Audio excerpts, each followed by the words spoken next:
Hello दोस्तों, कैसे हैं आप सभी लोग। स्वागत है एक बार फिर से आप सभी लोगों का। ढेर सारा स्वागत, बहुत ढेर सारा, जितनी ठंडी उतनी स्वागत। और आशा करता हूं कि आप बहुत ही अच्छे से होंगे, खूब पढ़ रहे होंगे, मेहनत करके पढ़ रहे होंगे और इस ठंडी से बच के रह रहे होंगे। बच के रहना बहुत जरूरी है। ठंडी अपने चरम सीमा पे है तो पढ़ाई भी उसी तरीके से चरम सीमा पे रखिए, ताकि सारी चीजें अच्छे तरीके से आप पढ़ते रहिए, अपने ज्ञान को बढ़ाते रहिए और आगे बढ़ते रहिए। कि जैसा कि आपके सामने भी दिख रहा है कि आप लोग पूरी तरीके से कहाँ पे पहुंच चुके हैं, अपने कोर्स के अंतिम पड़ाव पे पहुंच चुके हैं। ओनली पॉलिटी के सेक्शन में, ना कि पूरा कोर्स को। भी तो हमने जल्दी सारी चीजों को शुरुआत किया है, तो पॉलिटी का सेक्शन ऑलमोस्ट खत्म होने वाला है। जैसा कि देख रहे हैं, हमने पूरी तरीके से यूनियन गवर्नमेंट खत्म किया, स्टेट गवर्नमेंट खत्म किया, तो अब हम एक तरीके से लोकल गवर्नमेंट यानी पंचायती राज पर आ चुके हैं। तो कहीं न कहीं समाप्ति की ओर बढ़ रहे हैं। तो आज हम अपने लेक्चर में क्या करने वाले हैं, पंचायत राज सिस्टम को खत्म करने वाले हैं। पहले तो पढ़ेंगे तभी खत्म होगा, अच्छे तरीके से देखेंगे इसको, सारी चीजों को जानेंगे इसके बारे में। पंचायती राज सिस्टम क्या है, पंचायती राज व्यवस्था क्या है, कब शुरुआत हुई, इसका मेन ऑब्जेक्टिव क्या था, किस ईयर में इसको इम्प्लीमेंट किया गया, कब से बात चल रही थी, कितना जरूरी था ये हमारे गवर्नमेंट के लिए। इन सब चीजों को जानेंगे और अच्छे तरीके से समझेंगे। एमसीक्यू की भी इसमें चर्चा करेंगे कि किस तरीके से क्वेश्चंस आपके एग्जाम में बनते हैं। सारी चीजों को अच्छे तरीके से पढ़ेंगे। तो स्टार्ट किया जाए अपना पंचायती राज सिस्टम। चलिए, तो जैसा कि हमें पता है कि हमने अपना स्टार्टिंग में जब हमारा देश आजाद हुआ तो कितने टायर की गवर्नमेंट की सुविधा थी, मतलब कितने तरीके की आपकी गवर्नमेंट थी। 2 लेवल की ही आपकी गवर्नमेंट चल रही थी। एक थी हमारी किस पे, सेंट्रल लेवल पे, यानी सेंटर की गवर्नमेंट, और दूसरी क्या थी हमारी, स्टेट गवर्नमेंट। ठीक है ना। तो ये अपने अपने लेवल पे सारी सुख सुविधाएं, आपका क्या कहते हैं, एडमिनिस्ट्रेशन, लॉ एंड ऑर्डर, सब कुछ चल रहा था हमारे देश में। तो लेकिन होता नहीं है कि सारे पॉलिसीज बन जाना, सारे सिस्टम को अच्छे तरीके से चलाना, चलने को तो चल रहा था, लेकिन जो इम्प्लीमेंटेशन था उसका, जो उसका एक तरीके से एग्जीक्यूट करना था बाय द एग्जीक्यूटिव्स और पॉलिसी मेकर्स, सारी चीजों का जो पूरा कंपाइल करके सारी चीजें जो बनती थी और आके फिर ग्राउंड लेवल पे उनको लागू करना रहता था, तो वो रिजल्ट नहीं आ रहा था। होता नहीं का, आप देखते ही हैं कि पूरा सिस्टम का क्या हाल है। तो जो आपका ग्राउंड लेवल तक आते आते सारी चीजों को इम्प्लीमेंट करना था eight the level of the low level of the ground reality, जो ग्राउंड लेवल हमारा जो कहा जाता है, जो आपका गांव है, शहर है, टाउन्स हैं, लोग तो यही रह रहे हैं ना, लेकिन वही है कि पॉलिसी ऊपर बन जाती थी, चाहे पार्लियामेंट, चाहे बंद कमरे में, नीचे तक आते आते गोल हो जाती थी। गोल मतलब कि ठीक से लागू ना होना, जब ठीक से लागू नहीं होगा तो उसका कोई रिजल्ट हमें दिखेगा ही नहीं। तो ये सबसे ज्यादा दिक्कतों का सामना करना पड़ रहा था। तो आजादी के 5 साल 8 साल बाद ही लोगों ने, ये जो आपके बड़े बड़े स्कॉलर्स थे, जो जानकार थे आपके कानून के और इसके पॉलिटिकल साइंस के, तो इन्होंने बोला कि जो आपके पॉलिसी है, ये सब इसका जो लैक हो रहा है, ये जो सिस्टम धीरे धीरे आपका एक तरीके से इतने लूप होल्स सिस्टम में, इनके लागू होने के बावजूद भी रिजल्ट नहीं आ रहा है। यानी रिजल्ट नहीं आ रहा इन द सेंस कि सही तरीके की पॉलिसी को लागू नहीं, लोगों को सही चीजें मिल नहीं पा रही हैं, सुख सुविधाओं का लाभ नहीं, सरकार की योजनाओं का लोगों तक पहुंच नहीं पा रही हैं। तो what is the main reason? तो उसके पीछे पता लगाया गया, कमिटीज बैठी, तो वो पता लगाई कि जब तक जो एक तरीके से हमारा जो सिस्टम ऑफ गवर्नमेंट है उसको और डिसेंट्रलाइज नहीं करेंगे, उसमें और ये सारी चीजों को खोलेंगे नहीं, कि लोगों का पार्टिसिपेशन नहीं होगा, तब तक पूरी तरीके से हमारा जो गवर्नमेंट का सिस्टम है वो सही नहीं चलेगा। तो कमिटीज गठित की गई, तो कमिटीज में अपने सारी बातें, सारे प्रोविजन को रखा गया और उसमें कहा गया कि एक ग्राम लेवल पे, जो आपका lower level of the government है, जो आपका ग्राम लेवल होता है, जो आपका गांव लेवल होता है, एक वहां पर भी सिस्टम ऑर्गेनाइज होना चाहिए। वहां की भी गवर्नमेंट, जैसे आपकी सेंट्रल लेवल पे आपका सेंट्रल गवर्नमेंट है, आपका स्टेट लेवल पे स्टेट गवर्नमेंट है, जहां पे सीएम है, गवर्नर है, जहां पे आपका प्रधानमंत्री है, राष्ट्रपति है, तो उसी तरह गांव स्तर पर भी एक सरकार का गठन होना चाहिए। वहां पर भी एक गवर्नमेंटल बॉडी होनी चाहिए, वहां पर भी एक इलेक्टेड रिप्रेजेंटेटिव होना चाहिए। जिसका चुनाव हो, वो लोगों की सुख सुविधाओं को ध्यान में रखते हुए किसको क्या चीज जरूरत है। अब आप बैठो, आप खुद ही सोचो, आप मोदी जी इस हेड ऑफ द गवर्नमेंट हो, देश के प्रधानमंत्री हो, एक चीफ मिनिस्टर वो बैठा हुआ है विधानसभा सचिवालय में, तो वो एक गांव की स्थिति को क्या जानेगा। बहुत ज्यादा करेगा तो रिपोर्ट मांग लेगा डिस्ट्रिक्ट मजिस्ट्रेट से, सारी चीजें बोले हाँ सर सब ठीक है।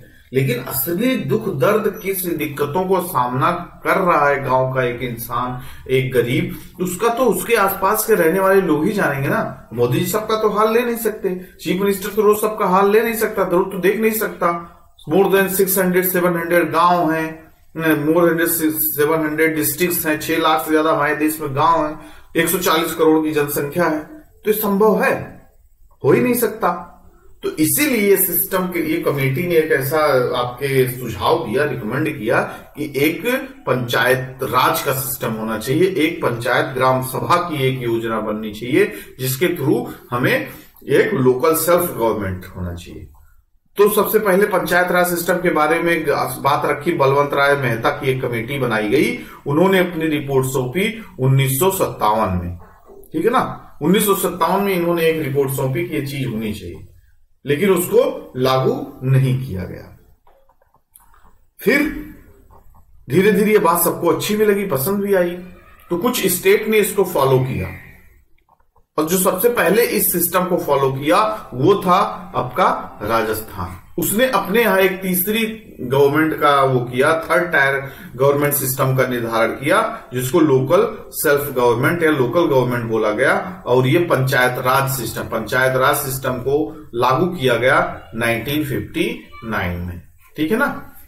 तो एग्जाम में पूछा जाता सबसे पहले लोकल सेल्फ गवर्नमेंट और पंचायत राज सिस्टम लागू करने वाला स्टेट कौन सा था। अभी आपका इंडिया लेवल पे नहीं, ऐसा कोई संविधान में ना प्रोविजन आया है ना कोई ऐसा है, बाकी स्टेट गवर्नमेंट अपने यहां क्रिएट कर सकती है, ठीक है ना।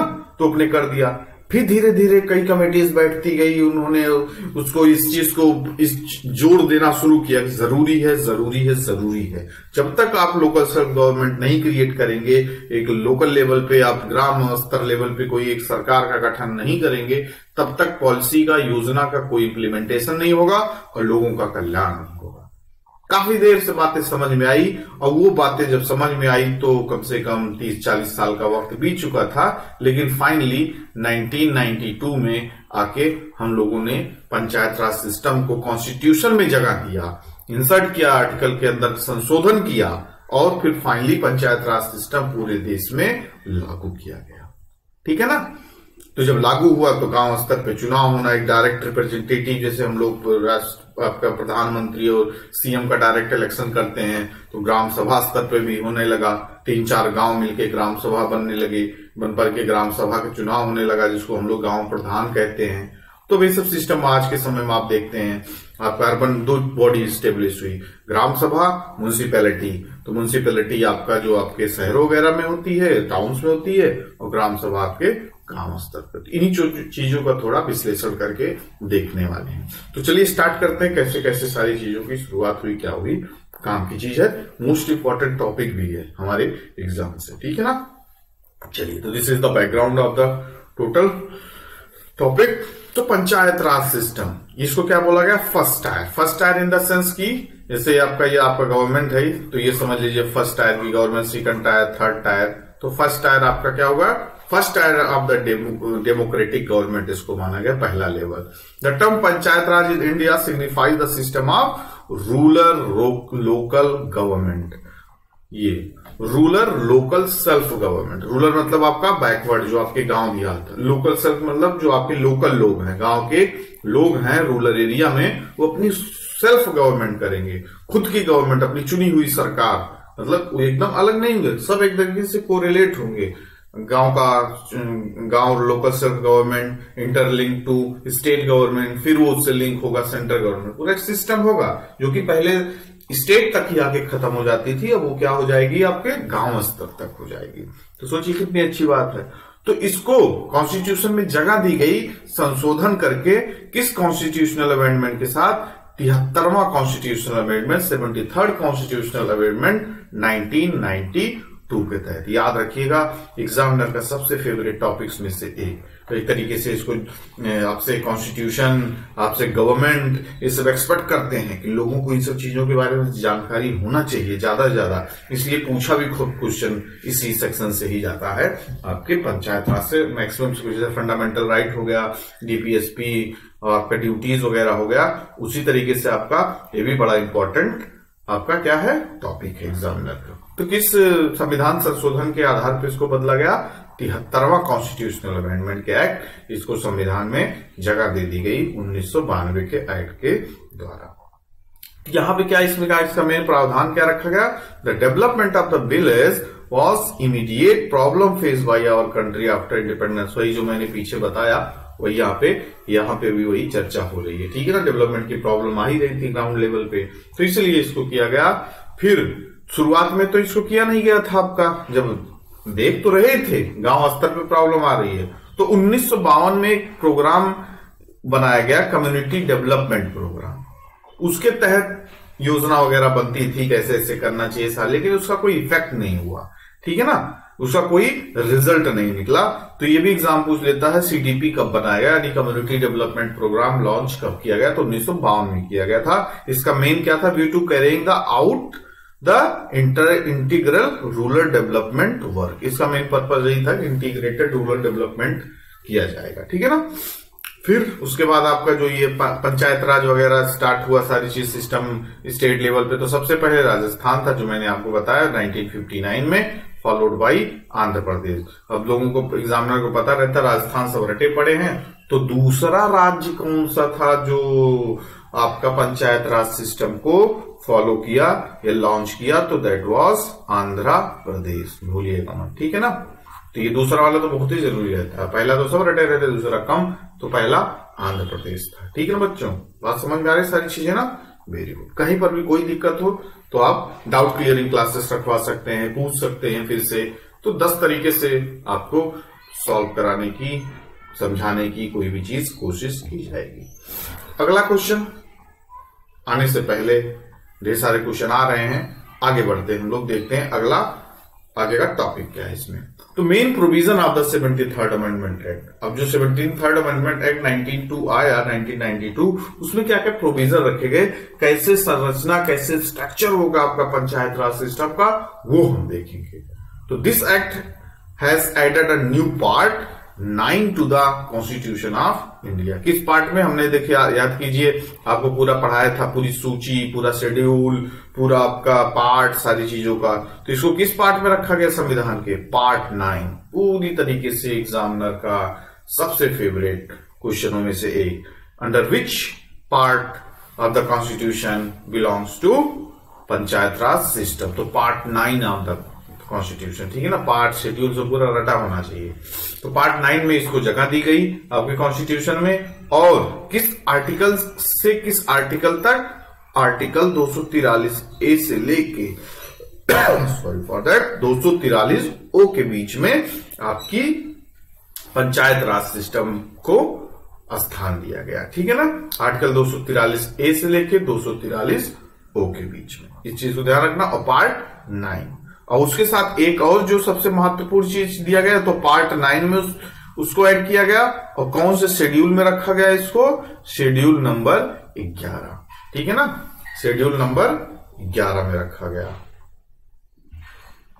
बात समझ में आ गई? तो ध्यान में रखिएगा, पार्ट 9 ये पार्ट है आपका, दोनों जस्ट उल्टे, पार्ट 9 ये आपका पार्ट है, और फिर उसके बाद शेड्यूल की बात आएगी, इसी को उल्ट देना, तो 11। लेकिन ध्यान रखना इसमें, ये 11 पार्ट न कर देना और 9 शेड्यूल मत कर देना, ठीक है ना।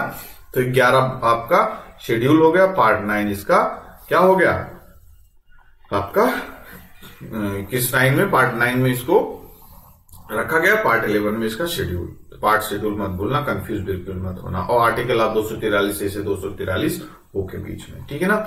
आगे क्या है? इट कंटेन्स 29 फंक्शनल आइटम्स, यानी 29 फंक्शनल आइटम्स इसमें रखे गए। मतलब कि इनकी चीजों पे क्या, कौन से मुद्दे पे क्या क्या मतलब आपके प्रोविजंस हैं, किस तरह के कानून कौन कौन चीजों पे बनकर आपका पावर वगैरह सारी चीजें का इसमें क्या जिक्र किया गया आपके पंचायत राज के उसमें शेड्यूल और पार्ट में जो ऐड किया गया आपके, तो कितने कितने आइटम्स, क्या क्या चीजें रहेंगी वो इसमें ऐड किए गए हैं। तो आपके क्या क्या कार्य रहेंगे, कौन कौन से फंक्शनल आइटम्स रहेंगे पंचायत की जो व्यवस्था की गई। अगला क्या है, इनके ईयर्स कितने साल तक रहेंगे। जैसे आपका प्रधानमंत्री और मुख्यमंत्री है, तो जो आपके इलेक्ट किए जाएंगे, चुने जाएंगे पंचायत में सदस्य जो होंगे, उनकी क्या टेन्योर होगी, तो इनका भी टेन्योर 5 साल होगा। ठीक है ना, 5 साल के लिए पंचायत राज के जो सदस्य होंगे इनका चुनाव किया जाएगा और डायरेक्ट इलेक्शन किया जाएगा, इसको प्रधान हम लोग बोलते हैं। तो कितने साल के लिए रहेगा, 5 साल के लिए। For panchayat at all level and holding fresh election with in 6 month in event of suppression of any panchayat. अगर किसी वजह से सप्रेस कर दिया जाता है या खत्म कर दिया जाता है, कुछ गड़बड़ी हो जाती है, तो 6 महीने के अंदर फ्रेश इलेक्शन होगा। बाकी 5 साल के लिए प्रधान बना रहेगा। आगे रिजर्वेशन की बात की गई इसमें, तो 1/3 सीट जो है रिजर्व रखी जाएगी both member and chairperson for women. औरतों के लिए पंचायत में 1/3 सीट का क्या किया गया, आरक्षण की भी व्यवस्था की गई। एग्जाम का भी मोस्ट फेवरेट टॉपिक, ठीक है ना। 1/3 seat, 1/3 seat for the women in panchayat for both members and chairperson. तो ये बात समझ में आ गई। बिल्कुल 5 साल के लिए उनकी टेन्योर होगा, 1/3 सीट रिजर्व होगा। कितने फंक्शनल आइटम है, 29 11वें शेड्यूल में रखा गया, पार्ट 9 में रखा गया। आर्टिकल 243 से ए से लेके 243 ओ तक की बात की गई। इसमें बात समझ में आ गई, बिल्कुल आ ही गई होगी, इतनी बार चर्चा कर लिए। अब हम देखेंगे इसको कितने स्ट्रक्चर में बांटा गया, कितने लेवल में बांटा गया, ये जो आपका पंचायत राज सिस्टम है। तो the act provides for 3 tyre, ठीक है ना, 3 लेवल पे इसको बांटा गया। तो जो पहला लेवल आपका रहेगा एकदम ग्राउंड लेवल पे, वो रहेगा ग्राम पंचायत, उसके ऊपर रहेगा ग्राम पंचायत समिति, फिर तीसरा आपका रहेगा जिला परिषद। तो gram panchayat at village level पे क्या रहेगा, ग्राम पंचायत, फिर उसके बाद ब्लॉक लेवल पे क्या रहेगा, पंचायत समिति, फिर उसके बाद आपका जिला परिषद किस पे रहेगा, डिस्ट्रिक्ट लेवल। तो इतना बात समझ में आया। ग्राम पंचायत आपका किस पे रहेगा, ग्राम लेवल पे, ये ब्लॉक लेवल पे, ये आपका डिस्ट्रिक्ट लेवल पे, ठीक है ना बच्चों। ये आपका क्या हो जाएगा, लेवल ऑफ द गवर्नमेंट। ग्राम सभा जो होगी आपकी, ये 2-3 गांव मिलके आपके क्या होते हैं, ग्राम सभा में बनते हैं। और कई सारे ग्राम सभा मिलके आपके क्या बनेंगे, ब्लॉक बनेंगे। और कई सारे ब्लॉक मिलके आपके क्या बनेंगे, डिस्ट्रिक्ट बनेंगे। इसी तरीके से पूरा सिस्टम चलेगा। बात समझ में आ गई, आ ही जाएगी, कोई बहुत बड़ी चीज तो है नहीं, लेकिन ध्यान रखना है। Gram panchayat at village level, panchayat samiti at block level, और ग्राम पंचायत आपका जिला परिषद एट डिस्ट्रिक्ट लेवल। जिला मतलब आपका डिस्ट्रिक्ट ही है। पंचायत समिति वही कई आपके ब्लॉक लेवल पे, जिनमें कई सारे ग्राम पंचायत है, कई सारे ग्राम उसमें शामिल हो, ग्राम सभा शामिल हो। तो आप अगर गांव से बिलोंग करते होंगे सारी चीज को तो बड़ी अच्छी समझ में आएगी। नहीं भी करते होंगे कितना अच्छे तरीके से वही है, गांव level, block level, village level, उसी तरीके से जैसे आपका local level, state level, central level, इसी तरीके से सारी चीजें हैं। आगे देखते हैं तो इसके अंदर क्या है, पंचायती राज के अंदर कौन से कंपल्सरी प्रोविजंस रखे गए हैं ये भी देख लेते हैं। तो ऑर्गेनाइजेशन ऑफ ग्राम सभा इन विलेज और ग्रुप ऑफ विलेजेस, यानी ग्राम सभा को क्या कहते हैं, ग्रुप ऑफ विलेजेस ही आपके ग्राम सभा होता है, इसी का ही चुनाव होता है, ठीक है ना। ग्राम सभा का जब चुनाव होगा तो उसमें भी कई सारे प्रत्याशी खड़े होंगे, जैसे एमएलए आपका एमपी में जो खड़े होते हैं एमपी के लिए, उसी तरह यहाँ पर भी गांव स्तर पे आपके खड़े होते हैं। प्रधानी चुनाव, प्रधानी का चुनाव आने वाला है, ठीक है ना, तो उसमें सब खड़े होंगे। Establishment of panchayat at the village, intermediate and district level, वही जब हमने आप पढ़े पीछे वाले स्लाइड में। तो किस किस लेवल पे, 3 लेवल पे होता है, एक विलेज लेवल पे, एक इंटरमीडिएट मतलब क्या था, पंचायत समिति, और एक जिला परिषद डिस्ट्रिक्ट लेवल पे, ठीक है ना। तो मिनिमम एज कितना होना चाहिए, अगर आप प्रधानी चुनाव लड़ना चाहते हैं, स्टार्ट करना चाहते हैं अपना सुनहरा भविष्य, तो 21 साल की कम से कम आपकी उम्र होनी चाहिए। अब आप एलिजिबल हैं प्रधानी का चुनाव लड़ने के लिए, ठीक है ना। रिजर्वेशन ऑफ सीट्स जैसे की बात की गई कि वहां पे 1/3 था, और यहाँ पे reservation of seat for ST and SC panchayat at all level, ST and SC के लिए भी सीट्स रिजर्व रहती हैं पंचायत लेवल के चुनाव में, ठीक है ना। कभी कभी जनरल सीट्स आती हैं, कभी कभी एसटी एससी की भी सीट आती है, ठीक। चलिए आगे देखते हैं। अगला है रिजर्वेशन ऑफ 1/3 सीट, 1/3 सीट औरतों के लिए भी आपकी रिजर्व रहती है, जो कि हम पहले ही अपना देख चुके हैं, चर्चा कर चुके हैं। ठीक है, औरतों के लिए भी 1/3 सीट, ST SC के लिए भी अपना सीट्स रहती हैं, आती रहती हैं। इसमें एक उसके फॉर्म में रहता है, सर्कुलेशन के फॉर्म में रहता है।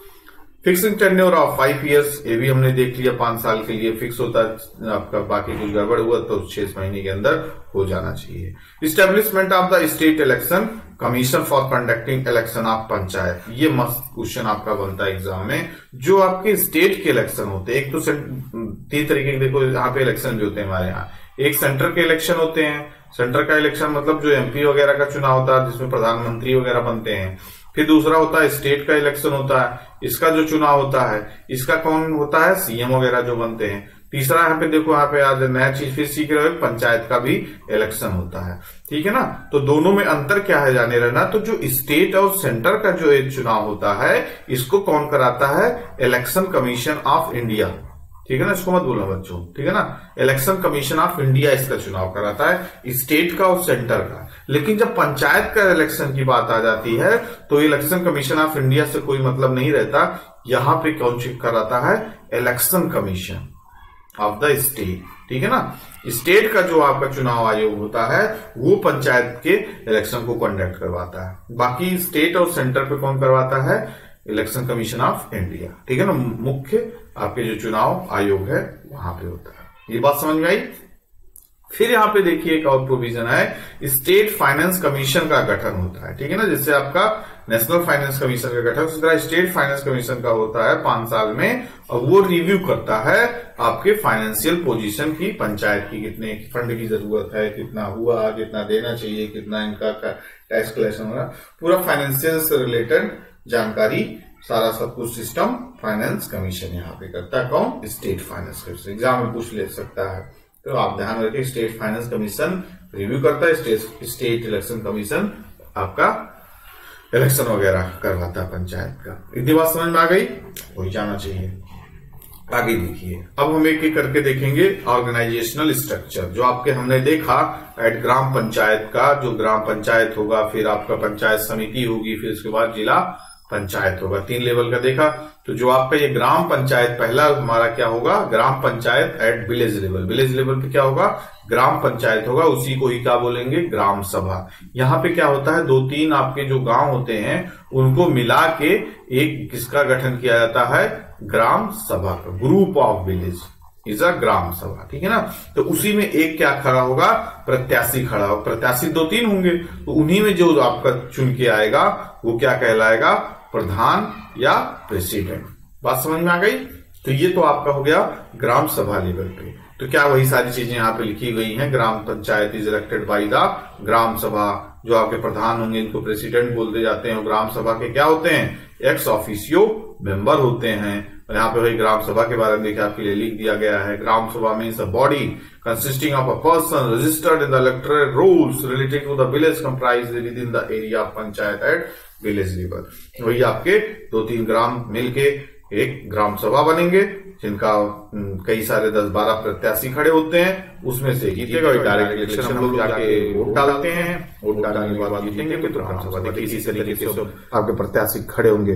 प्रधान पदे तो भावी प्रत्याशी अवधेश कुमार, यहाँ पे देखिए नरेंद्र कुमार मिश्र, इनका चुनाव चिन्ह क्या है, खड़ाऊं, इनका चुनाव चिन्ह वगैरह ऐसे होता है, खड़ाऊं, छाता, तकिया, खटिया, इसी तरीके से। ठीक है ना, बाकी आपके लिए एक ये भी ग्राम प्रधान प्रत्याशी हैं, मोहित कसौधन जी हैं, इनके बारे में थोड़ा जानने की कोशिश कीजिए, थोड़ा फन है।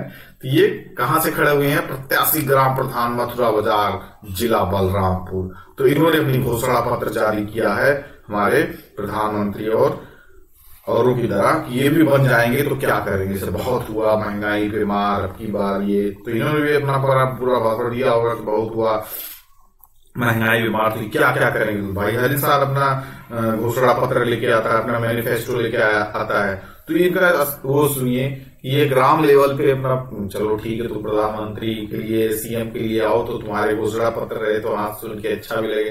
अब ये गांव स्तर पे प्रधान बनेंगे तो गांव स्तर के डेवलपमेंट से रिलेटेड सारी चीजों करो।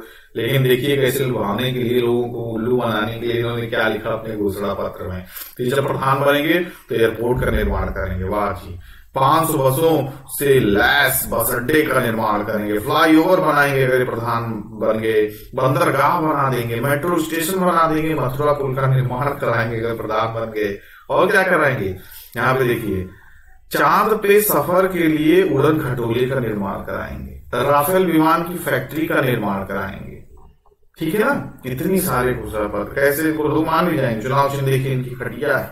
और जीतने के बाद ये क्या करने वाले हैं, हर बेरोजगार व्यक्ति को 2 लाख का भत्ता, मथुरा बाजार के हर युवा को सरकारी नौकरी, हर परिवार में 1 पेट्रोल पंप, हर व्यक्ति के खाते में 5 लाख रुपए, हर परिवार के मुखिया को 1 फॉर्च्यूनर गाड़ी मिलने वाली है अगर प्रधान बन गए। सोचिए कि कौन नहीं इनको वोट दे देगा, सोचिए कोई महान ही होगा। मुझे लगता है घर का भी, इन घर के लोगों का भी वोट इनको नहीं मिलने वाला है। ठीक है ना, मथुरा बाजार के समस्त औरत को राज्यसभा सांसद मनोनीत कर दिए जाएंगे, इतने बड़े इंसान बन जाएंगे। और सबसे बड़ी बात, मथुरा बाजार के हर बहनों की शादी में 21 तोले का ये हार देंगे।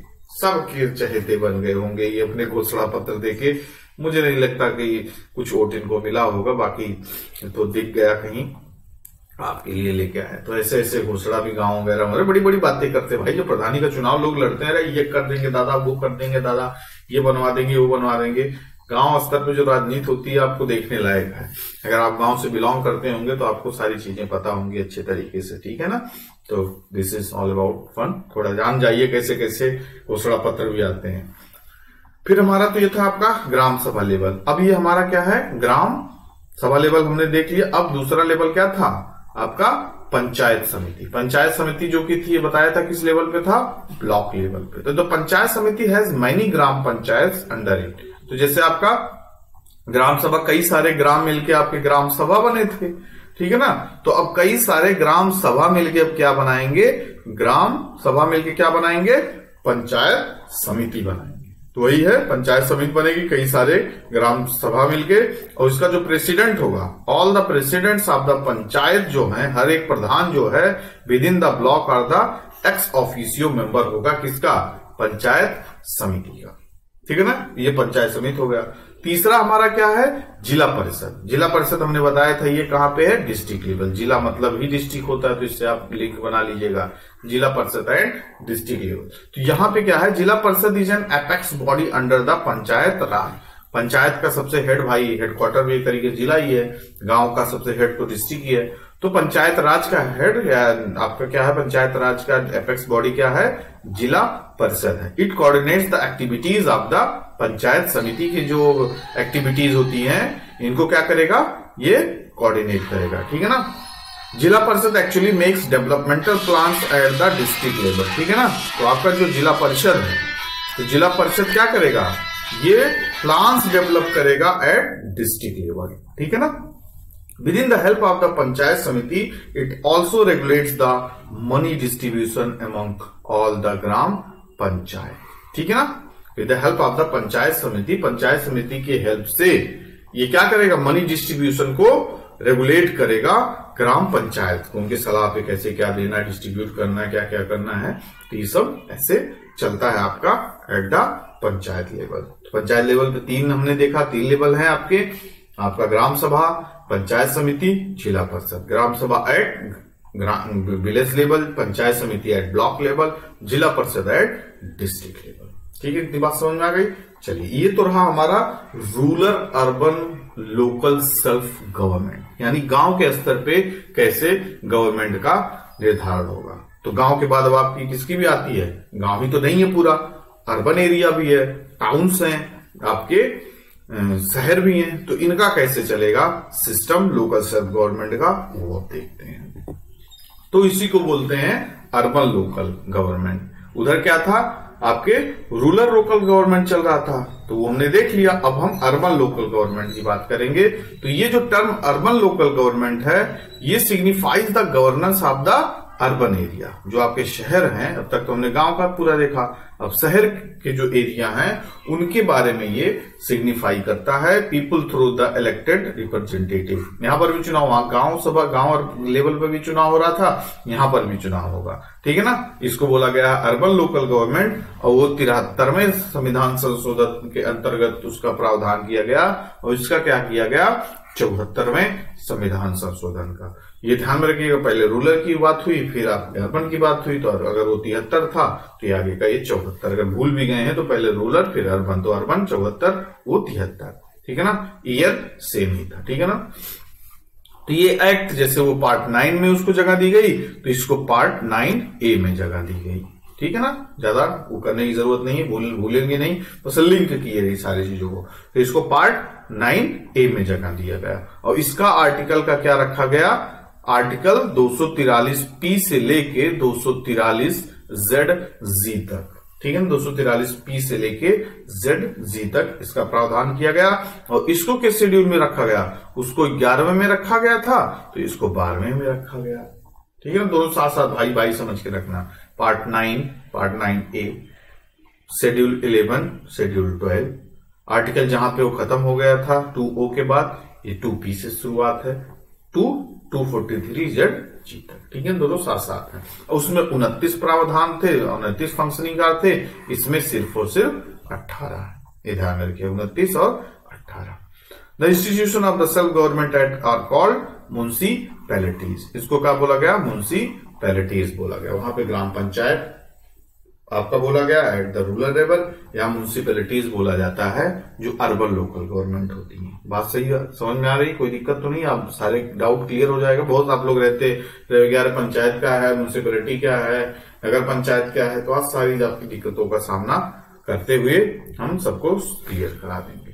तो यहाँ पर भी 3 तरीके, जैसे वहां पर भी हमने देखा 3 तरीके की थी, गांव वाले स्तर पे आपका ग्राम सभा, ग्राम समिति, और आपका तीसरा क्या था, जिला परिषद। तो उसी तरह यहां पर भी बात की गई है, 3 तरीके की आपकी म्युनिसिपैलिटी होंगी।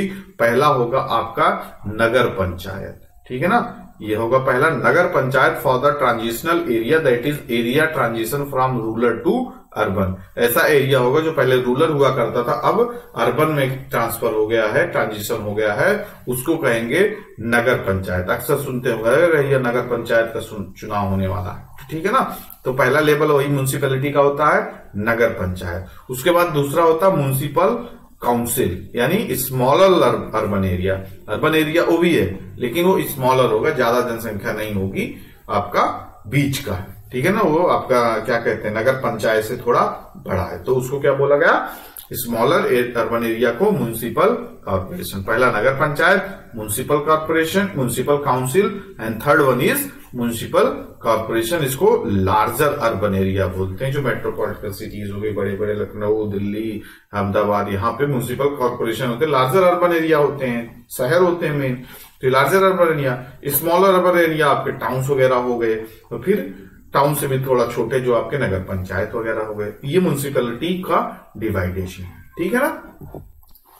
अब कंपोजिशन कैसे है इनका, क्या क्या है, किस तरह से कैसे कैसे मिलके होते हैं। तो all the members of the municipality shall be elected directly by the municipal area, यानी जैसे जो उस एरिया में जो लोग रहते, जैसे गांव लेवल पे लोग रहते थे, तो आपके ग्राम सभा के प्रधान का चुनाव डायरेक्टली लड़ता था, जो उसको जिताते थे, उसको इलेक्ट करते थे। यहाँ पे उस म्युनिसिपल एरिया में जो लोग रहे हैं वो भी डायरेक्टली पार्टिसिपेट करेंगे, और वहां के जो खड़ा रहेगा आपका चुनाव लड़ने के लिए, उसके लिए भी डायरेक्टली इलेक्शन में पार्टिसिपेट करेंगे, उसको वोट देंगे, ठीक है ना। तो वो ईच म्युनिसिपल एरिया जो होगी वो कितने डिफरेंट कॉन्स्टिट्यूंसीज में डिवाइड होगी, और उसको क्या बोलेंगे, वार्ड्स बोलेंगे, ठीक है ना। कौन से वार्ड का चुनाव हो रहा है, किस वार्ड में कौन खड़ा है, ठीक है। जैसे वहां पे ग्राम पंचायत में, ग्राम सभा में सब खड़े होते थे, तो यहाँ वार्ड, वही चीज यहाँ पे वार्ड के नाम से रहेगी। और द स्टेट लेजिस्लेचर में provide the manner of the election of the chairperson of the municipalities, ठीक है ना। जो आपके स्टेट लेजिस्लेचर होगी, तो एक चेयरपर्सन का चुनाव वगैरह होता है, आप सुने होंगे मेयर का चुनाव, या मेयर एक निर्धारण किया जाता है, उसका हेड होता है जो उसको पूरा रेगुलेट करता है, ठीक है ना। ये हो गई इसका कंपोजिशन। अगला, कितने तरीके की अर्बन लोकल बॉडीज होती हैं, तो हमने नाम सुना होगा, municipal corporation, municipality, notified area, कुछ स्पेसिफाइड एरिया कर दिए जाते हैं, टाउन एरिया भी डिवाइड किया जाता है, उसका भी एक कमेटी बनाई जाती है। कैंटोनमेंट बोर्ड जो होते हैं वो भी उसी में ही आते हैं, अर्बन लोकल बॉडीज में ही। टाउनशिप, पोर्ट ट्रस्ट, तो ये सब तरीके से एक तरीके के टाइप्स हैं आपके अर्बन लोकल बॉडीज के, ठीक है ना। ये तो एक्स्ट्रा जानकारी के लिए आपके लिए रख दिया, ठीक है। चलिए अब इससे रिलेटेड हम लोग क्या करते हैं, क्वेश्चंस देख लेते हैं। बताने की कोशिश कीजिए, अपने दिमाग में रखिए कि आज जो मैं बता रहा हूं वही आपने सोचा था, बाकी सही तो बताएंगे। तो which of the following committee recommended for the panchayat Raj system in India. किस कमेटी के द्वारा, जैसे क्लास के स्टार्टिंग मैंने बता दिया था, तो कौन सी कमेटी के द्वारा बताया गया, बलवंत राय मेहता कमेटी के द्वारा, ठीक है ना। 1957 में इन्होंने अपनी रिपोर्ट सौंपी, उसके बाद रिकमेंड किया होना चाहिए ऐसा, लेकिन धीरे धीरे देखो 1992 हो गया, तब जाके फाइनली संविधान में जगह मिला। तो बलवंत राय मेहता कमेटी के अंतर्गत पंचायती राज सिस्टम का गठन किया गया। तो how many tiers are in the panchayati raj system, तो हमें पता है पंचायती राज सिस्टम में कितने टायर्स थे आपके, eight village level, block level और जिला लेवल, डिस्ट्रिक्ट लेवल। तो दैट्स मीन्स कि 3 टायर, समझ में आ गया ना, 3 टायर की सिस्टम किया गया इसमें। Which of the following system is establish on the basis of the direct election. तो डायरेक्ट सिलेक्शन वाला किस पे होता है, gram panchayat at village level, वहीं पे डायरेक्ट इलेक्शन होता है ना, सीधा हम चुनाव में वोट डालते हैं। तो gram panchayat is the basis of the direct election. आगे बढ़े, चलिए। Which of the following state is not correct, इनमें से कौन सा सही नहीं है। तो पहला हम पढ़ते हैं, देखते हैं क्या है। तो पहला है panchayat Raj was establish in India by Jawaharlal Nehru, बात सही है। जब 1959 में आपका राजस्थान में हुआ था, तो उस समय के प्रधानमंत्री ने ही उसको आपका इनॉग्रेट किया था, उन्होंने ही स्टैब्लिश किया था, तो सही बात है, पंचायत राज सिस्टम ही किए थे। Madhya Pradesh was the first state which implement the panchayat Raj system. कहते कहते मुंह मेरा थक गया और हमने बार बार नाम लिया है, किस स्टेट का, राजस्थान, नॉट मध्य प्रदेश का। एक बार भी मेरे मुंह से नाम सुना नहीं, सुना ना, राजस्थान ही सुना होगा। तो राजस्थान मध्य प्रदेश नहीं, राजस्थान है। तो इसका मतलब कि ये गलत है। तो जब ये ही गलत हो गया तो आगे के दोनों इसका मतलब सही होंगे, तो इनको पढ़ने की भी जरूरत ही नहीं, यही हम सही मार देंगे, बीज द राइट आंसर। वैसे भी देख लेते हैं कि सही है कि नहीं, आगे के अपने आप जो सही अपने आप को बता रहे हैं। तो 73वां कॉन्स्टिट्यूशनल अमेंडमेंट था, देखो अपने आप सही है। Tamil Nadu has adopted the bicameral method, ये भी सही है। तो this is the right answer, Madhya Pradesh नहीं राजस्थान था, और यही आपका सही जवाब। Which of the following article is related to panchayat राज। तो हम देख ही चुके हैं आर्टिकल 243 ए से लेके 243 जेड तक, ओपी तक, सारी चीजें का भी पीछे चर्चा हुई म्युनिसिपैलिटी और पंचायत राज में। तो 243 आर्टिकल ही है, बाकी ये सब आपके बिल्कुल भी नहीं है, ठीक। आगे देखते हैं, what was the main purpose behind the bringing the panchayat Raj system in India. क्या रीजन था जो इसको लाने की जरूरत थी। तो हमें पता है कि गांव स्तर पे डेवलपमेंट, सारी चीजें अच्छे तरीके से पॉलिसी इम्प्लीमेंटेशन हो नहीं पा रहा था, तो डिसेंट्रलाइज करने की जरूरत थी। जो एक तरीके से सेंट्रलाइज दिख रहा था, डिसेंट्रलाइज करने की जरूरत थी at the local level for the general people, ठीक है ना। तो decentralisation is the main objective of the panchayat Raj system. चलिए आगे देखते हैं। Which schedule was added to the Constitution by the 73rd Constitutional Amendment? किस शेड्यूल के अंतर्गत किया गया। तो शेड्यूल पूरा आपका है, सारी चीजें याद ही है। 73rd Constitutional Amendment किसके साथ था, 11th शेड्यूल, और 74th किसके साथ था, 12th शेड्यूल। तो ये सब रटा होना चाहिए, खटाखट आप बता दोगे। How many post are reserve for the women at the level of panchayat Raj. ये भी कहते कहते मुंह मेरा थक गया, तो कितना मारोगे यहाँ, बिना आंख देखे आप देखोगे 1/3 है, 3rd है। हाँ ये राजे सर पहले पे ही था, 1/3 सीट रिजर्व की गई है पंचायत राज सिस्टम में औरतों के लिए। तो panchayat Raj institution at the block level is known as, block level पे क्या था, विलेज लेवल पे क्या था आपका, ग्राम सभा या ग्राम पंचायत। ब्लॉक लेवल पे आपकी क्या थी, पंचायत समिति, और डिस्ट्रिक्ट लेवल पे क्या थी, जिला परिषद। तो हमसे क्या पूछा जा रहा है, ब्लॉक लेवल पे तो पंचायत समिति है भाई साहब। हाँ देखो का बैठा तीसरे नंबर पे, सही हो जाएगा। तो सब कॉन्सेप्ट क्लियर रहेगा, सारी चीज याद रहेगी, तो आपका आंसर आपके सामने है, कोई काट ही नहीं सकता। Panchayat Raj India in India is laid down under, किसके अंतर्गत है panchayat Raj India, panchayat Raj in India किसके अंदर हम लोग पढ़े हुए थे, याद करो कि हमने क्या कराया था, फंडामेंटल राइट कराया, वहां पे पंचायत राज की कोई बात की गई थी नहीं। डीपीएसपी कराया था, वहां पे कोई बात की गई थी, देखते हैं। फंडामेंटल राइट्स, फंडामेंटल ड्यूटी कराया गया था, वहां पे बात की गई थी, देखते हैं। तो याद करो, देखते नहीं है, खुद ही याद करने की कोशिश करो। तो फंडामेंटल ड्यूटी में ऐसा तो कोई आपसे कहा नहीं गया था कि आपकी जिम्मेदारी बनती है कि आपको विलेज लेवल पे ग्राम पंचायत करना है। लेकिन याद करो कि डीपीएसपी में गाइडलाइन था, this is the instruments of the instruction. State को गाइडलाइन था गवर्नमेंट की तरफ से कि organisation of the village panchayat. जब आप याद कीजिए गांधीयन प्रिंसिपल पढ़ रहे थे, गांधीयन प्रिंसिपल में आपसे क्या कहा गया था कि गांधी जी का एक सपना था, गांधी जी हमेशा इस चीज को फोर्स किया करते थे कि at the level of the ground level के organization of the village panchayat होना चाहिए, जहां लोकल सेल्फ गवर्नमेंट होना चाहिए। तो किसमें बात की गई थी? डीपीएसपी में। तो आप सीधा खटाक दे डीपीएसपी सही मार दोगे, फंडामेंटल राइट में नहीं, फंडामेंटल ड्यूटीज में नहीं, इलेक्शन कमीशन ऐसा कुछ कहेगा नहीं। ठीक है ना? तो DPSP is the right answer. ठीक है ना? तो देखिए खत्म भी हो गया, धड़ाधड़ हम लोग ने सारी चीज पढ़ लिया, पंचायत राज पे आपको एक्सपर्ट बना दिया। तो this is all about the panchayat Raj system. उम्मीद करता हूं कि पूरी तरीके से आप इसमें अपने आप को माहिर समझने लगे होंगे, कॉन्फिडेंस लेवल आपका ऊंचा उठ चुका होगा। प्रधान के बारे में तो आप जान चुके होंगे, प्रधान का चुनाव में लड़ना चाहिए, ना कि प्रधानमंत्री और सीएम का, क्योंकि आप बनेंगे इतना बड़ा पॉलिसी। देखिए कितना बड़ा प्रधान ने क्या किया था, तो पता नहीं बेचारा जीता है कि मार खाया है।